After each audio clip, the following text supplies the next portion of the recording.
Hi, my name is Will Coleman, and I am a musician, a songwriter, and a preacher, and a lot of other things. But I wanted to take this time to share my testimony about how God has brought me through cancer. October 28th, 2014 is a day I will never forget.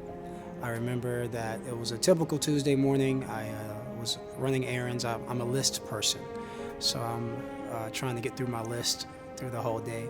I'm stopping at the gas station to get gas, and I turned the pump on, sat in the car, and all of a sudden I had what's called a grand mal seizure. My right arm just started shooting up, and I couldn't control my body, and then I blacked out. It was a very scary moment for me. I've known Will. He's also my uncle. I've known him since I was 10 years old. One minute we were planning to go help his family move, and then next thing you know, we're at a gas station and he begins to seize. It made me feel very helpless. I didn't know what to do. I didn't know how to react. It was a surreal moment, but not a good one. The next time I woke up, I was in the ER. Scariest day of my life because I've never been sick. Long story short, a doctor tells me I have a tumor. Yeah, a tumor in my brain. From there, that put me in a position where I could not handle any type of excitement or stress. Anyone who knows me, telling me not to get excited is like telling water not to be wet. One of the roles that I played in Will's life since his illness has been kind of like his protector. It's kind of like his big brother, even though he's the older one, and also his driver. Whenever we're going to church or any kind of events or anything like that, I kind of shield him away from different people. Kind of protect him away because, you know, with his illness and things like that, don't want him in contact with a lot of germs. Then we found out that I had to have surgery, and my surgery was in December. He had his surgery on December 12th.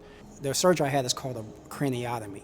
The craniotomy was successful, but the problem came in when my doctor, my neurosurgeon, told me one thing was going to happen, but once they got in my brain, even that sounds weird, but once they got inside my brain, they found out that it was a little bit worse than they had anticipated, and they had to cut deeper. And what that meant was when I woke up from surgery, I was paralyzed on my right side. We went to go visit him on the 14th in the hospital that night.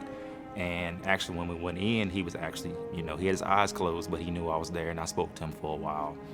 And as I was walking out, there was actually a lady who was actually on a ventilator at the time. And, you know, at the time, I stopped and I thanked God because of the situation that he was actually in. 4 or 5 days in the ICU, I had to learn to walk and use my right side, and I'm right-handed, so it was quite difficult being strong in my left side and not being able to do hardly anything on my right side.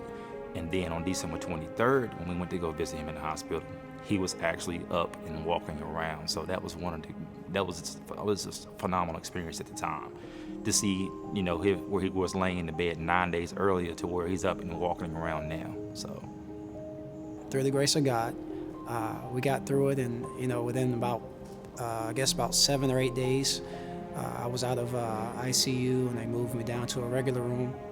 Spent some time there, and shortly after that to rehab. So I was able to go home just in time for Christmas, and it was a tremendous thing. Well, I'm just praising God right now for a quick healing when it comes to Will, and I appreciate him letting me be in his life during this ordeal. I really do.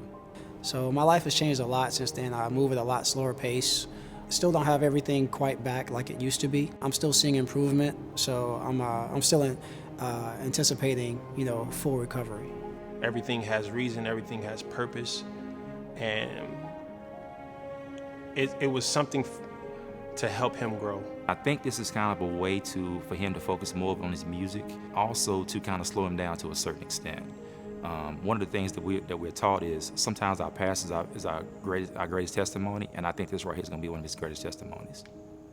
The enemy tried to attack the one place where he's gifted in, but he's defeated, and there's nothing he can do to stop my uncle, Will E. Coleman.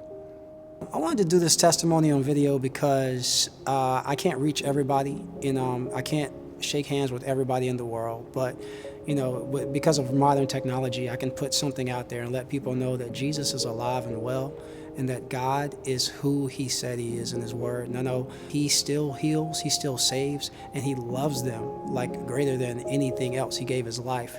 God never fails. And I want, as much as I can, whatever powers are, opportunities I have to share that, I want people to know that God is real.